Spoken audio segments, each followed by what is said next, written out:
Assalamualaikum warahmatullahi wabarakatuh. Selamat datang Ibu Bapak peserta pelatihan PKN 2 di BPSDM Provinsi Jawa Barat. Hari ini materi pelatihan adalah agenda 1, yaitu mengelola diri. Sebelum dimulai, marilah kita berdoa dulu agar apa yang kita lakukan mendapat berkah dari Allah Subhanahu wa taala. Berdoa mulai. Udah selesai. Sebelum dimulai, perkenalkan, nama saya Tatang, saya Widya Suara di BPSDM Provinsi Jawa Barat. Saya lahir di Bandung, kemudian email saya tatang.sri@hotmail.com, kemudian nomor HP di 081321764411. Nah, itu identitas saya. Sekarang saya mohon Ibu Bapak untuk masing-masing memperkenalkan dirinya dan instansinya dari mana. Terima kasih Ibu Bapak sudah memperkenalkan nama dan identitas masing-masing. Sekarang marilah kita mulai menyepakati kesepakatan kelas kita agar pembelajaran bisa berjalan dengan lancar. Yang pertama, Ibu Bapak tolong HP-nya dimatikan selama pembelajaran. Kemudian yang kedua, Ibu Bapak dimohon untuk sama-sama aktif dalam pembelajaran. Dan yang ketiga, kepada bapak-bapak yang suka merokok, ditahan dulu keinginannya untuk merokok. Saya ingin mengetahui tingkat kesiapan Ibu Bapak, tingkat konsentrasi Ibu Bapak di dalam proses pembelajaran. Marilah kita sedikit hiburan melihat gambar. Coba Ibu Bapak temukan gambar tersembunyi dalam 15 detik, ada gambar apa saja. Baik, terima kasih. Ya, ternyata ada 2 gambar yang tersembunyi. Gambar selanjutnya, silakan perhatikan lagi. Ada berapa gambar yang tersembunyi selama 12 detik juga. Nah, baik, terima kasih Ibu Bapak sudah mampu menebak gambar-gambar yang tersembunyi tadi. Artinya Ibu Bapak sudah siap di dalam proses pembelajaran kali ini. Nah, agenda kita kali ini, Ibu Bapak, yang pertama adalah pengantar, kemudian pendahuluan, kemudian bahasan inti. Kita membahas agenda 1, yaitu mengelola diri, dan kemudian dari agenda 1 itu kita akan fokus ke agenda materi integritas kepemimpinan. Kemudian ada diskusi dan penutup. Nah, pendahuluan, marilah kita simak dulu dasar hukum regulasi yang mendasari pelatihan kepemimpinan ini. Yang pertama adalah Undang-Undang Nomor 5 Tahun 2014 tentang Aparatur Sipil Negara.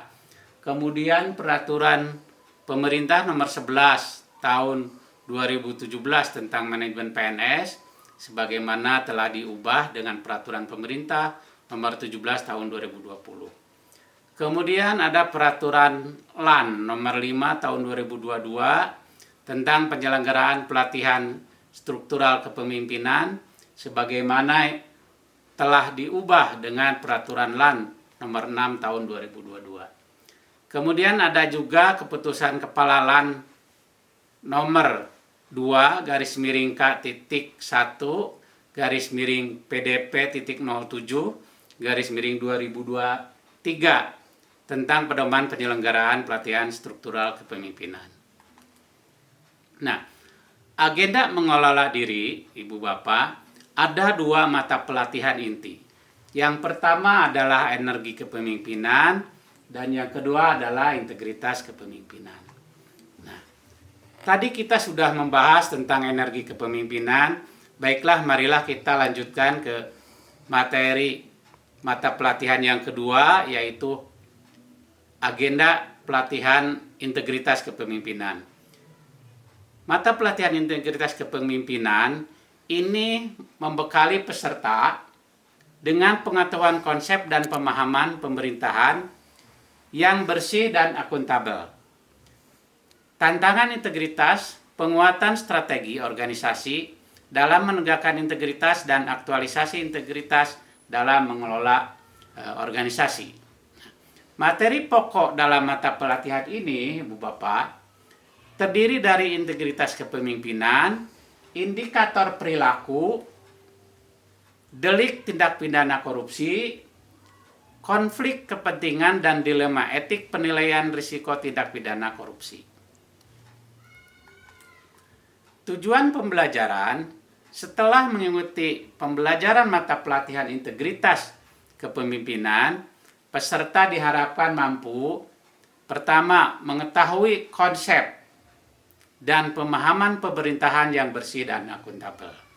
Kemudian memahami integritas kepemimpinan sebagai fondasi mengelola diri dalam berkinerja yang berkesinambungan. Kemudian mengidentifikasi isu-isu atau permasalahan integritas kepemimpinan dalam meningkatkan kinerja organisasinya, dan memahami dan menyusun strategi organisasi dalam menegakkan integritas.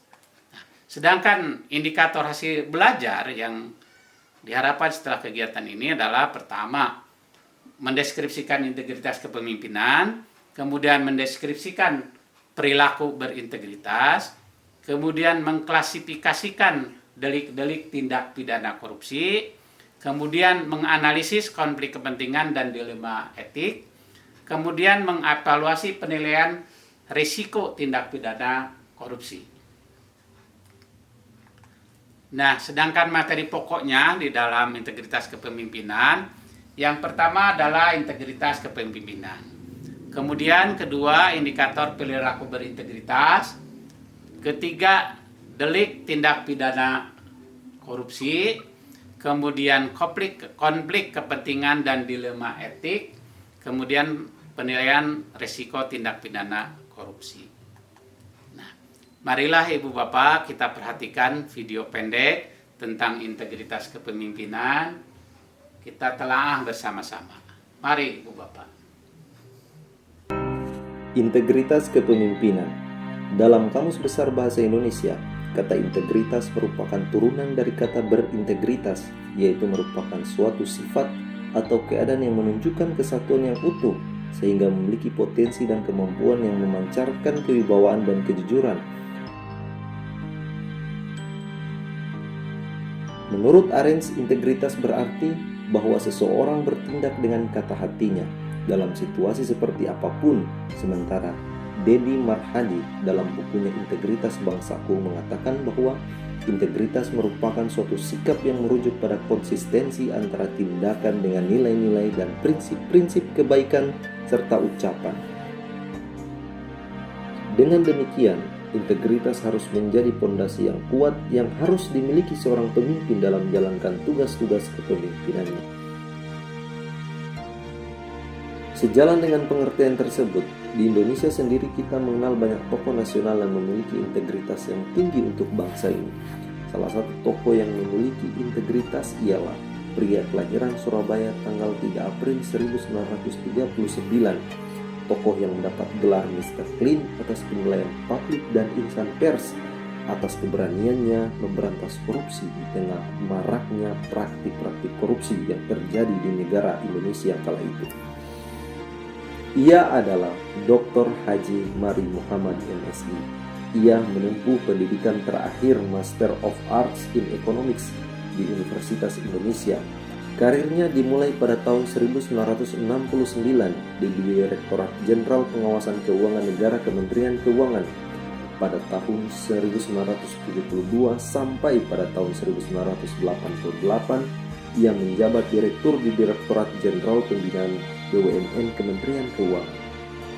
Kemudian pada tahun 1988 sampai 1993 menjadi Direktur Jenderal Pajak Kementerian Keuangan. Selama menjabat Dirjen Pajak, banyak yang telah beliau lakukan. Di antaranya, merubah nama kantor pajak menjadi Kantor Pelayanan Pajak. Beliau melakukan bersih-bersih di lingkungan Kementerian Keuangan. Tak tanggung-tanggung, beliau menjatuhkan hukuman disiplin kepada kurang lebih 1.615 pegawai yang terbukti bersalah menyalahgunakan wewenang. Baik, setelah kita melihat video tadi, tentu mungkin ada hal-hal yang ingin Ibu Bapak sampaikan tentang isi dari video tadi. Nah, isi video tadi, ya dari Bapak-Bapak udah menyampaikan dan Ibu-Ibu semua, bahwa integritas bukan sekedar tidak korupsi. Integritas adalah yang pertama, kita harus mampu mengendalikan diri dari godaan ataupun kecenderungan yang berpikir sempit atau menyimpang. Yang kedua adalah kita harus mampu memenuhi komitmen diri, sumpah jabatan dan janji politik. Kemudian role model, yaitu kita harus memulai kebaikan itu dari kita sendiri atau dari diri sendiri.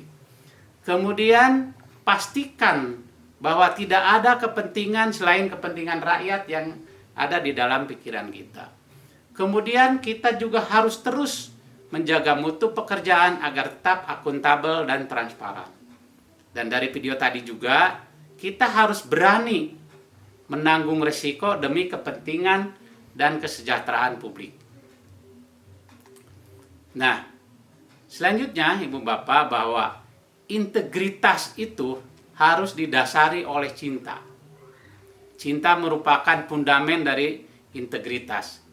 Nah, ini sesuai dengan teori Ikigai dari Jepang ya, bahwa konsep Ikigai ini yang pertama adalah setiap orang pasti memiliki alasan mengapa mau melakukan perbuatan tertentu. Nah, ini adalah teori Ikigai. Kemudian yang kedua, apapun alasan, pastikan bahwa cinta sebagai alasan yang paling mendasar terhadap keberadaan kita dan terhadap apapun yang kita lakukan, termasuk untuk berinovasi. Kemudian, cinta adalah satu-satunya hal yang dapat membuat perbedaan. Cinta adalah unsur yang mampu membuat seorang rela bekerja tanpa pamrih dan berkorban apapun. Dan yang keempat adalah, cinta saja tidak cukup Ibu Bapak, ia harus didampingi dengan kecakapan dalam melakukan sesuatu. Kombinasi dari cinta dan kecakapan akan melahirkan passion. Ya. Nah, sekarang ke materi yang selanjutnya, yaitu indikator perilaku berintegritas. Orang yang memiliki integritas tinggi tentu ada indikator-indikator perilakunya. Yang pertama adalah kita harus menyadari bahwa hal-hal kecil itu penting. Jadi segala sesuatu itu kita harus mulai dari hal-hal yang kecil. Jangan menganggap hal-hal yang kecil itu adalah hal-hal yang sepele. Kemudian kita harus mampu melihat yang putih ketika orang lain melihat itu adalah abu-abu. Kemudian kita harus selalu bertanggung jawab terhadap apa yang kita kerjakan. Kemudian kita di dalam pekerjaan harus mampu menciptakan budaya kepercayaan. Kita harus menepati janji. Kita harus peduli terhadap kebaikan. Kemudian kita harus jujur namun rendah hati. Kemudian bertindak seperti pengawasan melekat. Jadi meskipun tidak ada siapa-siapa, kalau kita bertindak itu harus seolah-olah kita diawasi. Kita harus memperkerjakan orang itu harus yang berintegritas. Nah, itulah Ibu Bapak bahasan mengenai integritas kepemimpinan. Baiklah, sekarang kita sharing diskusi bahwa integritas itu menunjukkan konsisten antara ucapan dan perbuatan dalam kehidupan sehari-hari. Orang yang memiliki integritas biasanya berpikir terlebih dahulu sebelum berbicara, sehingga perilaku dan tindakannya sesuai dengan apa yang diucapkan. Salah satunya adalah contoh berintegritas adalah berpikir positif. Nah, Ibu Bapak semua adalah orang-orang yang sangat berintegritas sehingga bisa hadir di sini semua. Apakah Ibu Bapak pernah diperlakukan tidak adil karena memegang prinsip integritas? Nah, tentu semua bisa bisa mengatasinya dan menanggung risiko dengan lapang dada, gitu ya. Nah, sehingga sampai sekarang tetap survive dan hadir di pelatihan PKN ini. Nah, sebagai penutup Ibu Bapak dari materi agenda satu ini, marilah kita semuanya membuat Declaration of Excellence. Kita mari berjanji, mari mendeklarasikan integritas sebagai jalan hidup kita semua. Nah, Sebagai penutup tindak lanjut bahwa ada tugas-tugas nanti yang harus Ibu Bapak kerjakan. Yang pertama, setiap peserta mengerjakan tugas untuk mengidentifikasi isu atau permasalahan yang berkaitan dengan integritas kepemimpinan. Kemudian ada tugas kelompok juga, nanti Ibu Bapak memilih salah satu dari tugas individu tersebut untuk dicari solusi dan diusulkan. Itulah mungkin materi kita kali ini. Saya ucapkan terima kasih. Wabillahi taufiq wal hidayah. Assalamualaikum warahmatullahi wabarakatuh.